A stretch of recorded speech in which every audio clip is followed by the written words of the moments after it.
कधीच नाही चुकणार तुमचे फेवरेट टीव्ही शोज झी5 सोबत, तेही एकदम फ्री।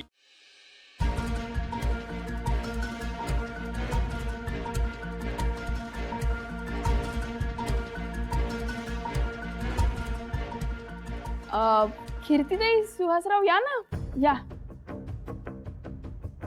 या बसा।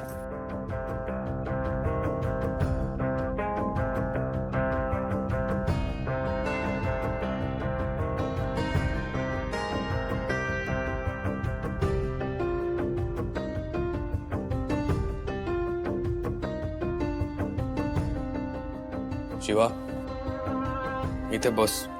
ही तुझी जागा आहे, त्यामुळे तुलाच परत घे। शिवा, तुझी या घरातली आणि आशूच्या आयुष्यातली जागा कायम अबाधित आहे, एवढं लक्षात ठेव। बस बस ग वहिनी।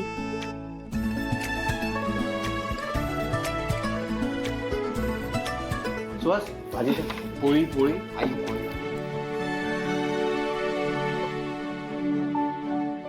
आज सगळं तुझ्या आवडीचं जेवण करायला सांगितलंय। आशू अगदी खरंय, ताईनं हट्टच करत होती की तिलाच जेवण सगळं बनवायचंय म्हणून। खूप समजवलं तेव्हा शांत झाली, पण तरीही आशूला हे आवडतं, तिखट कमी टाक, त्याला तिखट चालत नाही, हे सुरूच होतं। इतक्या दिवसांनी माझा आशू घरातला घास खाणार, त्याच्या आवडीचं करायला नको? पण आई, तू पूर्णपणे बरी झालीस की मला तुझ्या हातचे मोदक खायचे।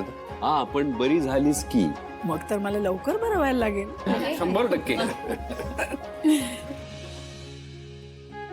आशू,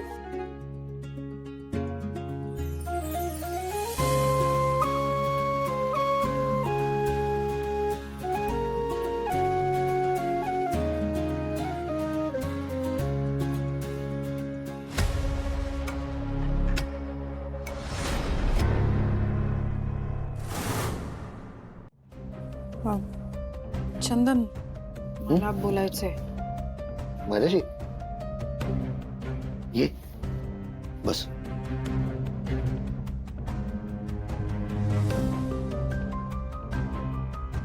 बोल।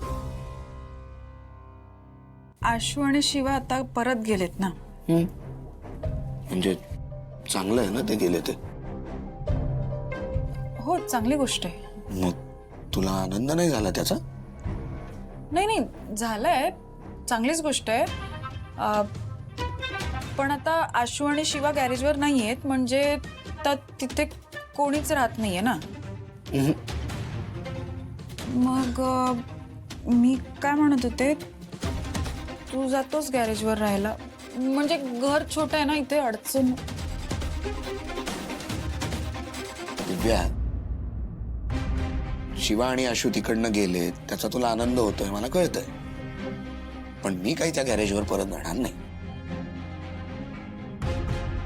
हे बघ, मला कळतंय की मी हा निर्णय घेतला त्याचं तुला दुःख होतंय, पण कसं आहे, माझ्या एकुलत्या एक बायकोला सोडून मी नाही जाऊ शकत ना, माय डिअर बायको।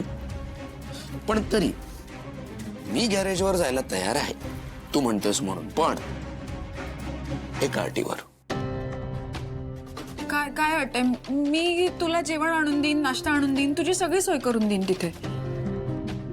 त्यापेक्षा तूच चल ना माझ्या बरोबर गॅरेजवर। हे बघ दिव्या, तू जर माझ्या बरोबर येणार असशील तर मी सुखाने त्या गॅरेजवर माझा संसार मांडायला तयार आहे, काहीच प्रॉब्लेम नाही। कारण शेवटी काय, तू माझ्या बरोबर राहणं हे मला जास्त महत्वाचं आहे, त्यामुळे आता तू ठरव।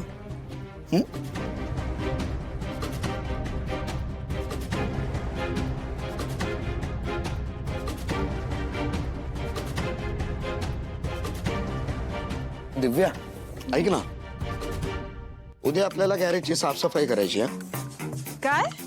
हो, आता शिवा आणि आशू नाही आहेत तिकडे, तर कोणीतरी जबाबदारी घेतली पाहिजे ना, त्यामुळे उद्या आपल्याला खूप काम आहे। झोपा, गुड नाईट।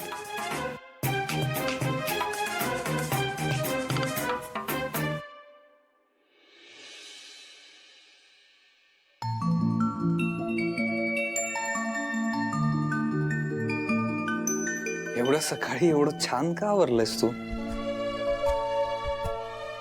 अरे आज महाशिवरात्र आहे ना आणि माझा उपवास पण आहे. म्हटलं की मंदिरात जाऊन येऊ. एक सांगू, हा फार छान दिसतेस. शिवा, तुला आठवतंय मागच्या वर्षी महाशिवरात्रीला आपण कुठे होतो?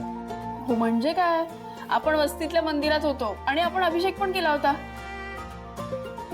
आणि तेव्हा तुझी खूप मदत झाली होती मला. असेच एकमेकांची साथ देत देत आपण इथवर पोचलो. आशू, देव कसं सगळं घडवून आणतो ना. हा, पण प्रेम असेल तरच. हा तर प्रेम आहे का नाही ते नाही माहित बाबा. अच्छा, असं म्हणतेस. आता तुला कळेल की माझं तुझ्यावर किती प्रेम आहे.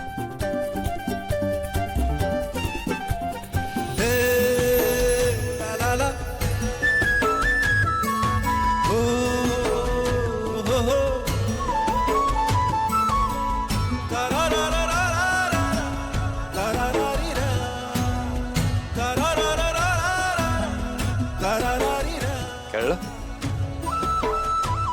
माझं किती प्रेम आहे तुझ्यावर? तुला काय वाटलं माझ्या लक्षात नाही? मला सगळं लक्षात आहे. काय आहे, जितकं तू मला ओळखतेस तितकंच मी तुला ओळखतो ना. चला आवरायला घ्या आता. मला एक गोष्ट सांग, हा उपवास कोणासाठी ठेवलायस? सांग ना. सीताईसाठी.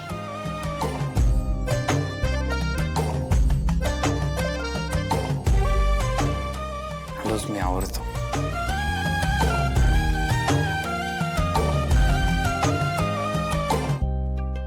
देवा शिवा, हा तू आणि आशू छान तयार झालायत. हा? काय कुठे बाहेर चाललायत का? भाऊ, आज महाशिवरात्र आहे ना, मंदिरात जाऊन ये तू जरा. अरे हो, मग शिवा तू पण खाऊन घे ना, खिचडी खा आणि मग जा. नाही मला नकोय खायला. का? तू काय उपाशी राहणारस का? भाऊ आहो ती नाही खाणार. अरे मग तुला खिचडी आवडत नाही तर मी दुसरं काही करू का? नाही नाही नकोच आहे मला, नकोय. अगं असं कसं? ती नाही खाणार कारण तिने कडक उपवास ठेवलाय. कडक उपवास? काय, आई बरी झाली ना म्हणून तिच्या तब्येतीसाठी तिने महाशिवरात्रीचा कडक उपवास ठेवलाय.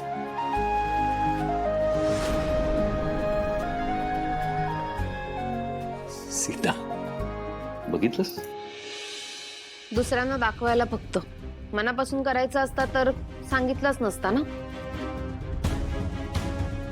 ऐक ना, तिने सांगितलं का? नाही ना, मी सांगितलं ना. थोडं लॉजिक वापर ना प्लीज. असू दे पण अशो छान गोष्ट आहे, मस्त. शिवा, झी5 ॲप डाउनलोड करा आणि पहा सर्व एपिसोड्स एकदम फ्री.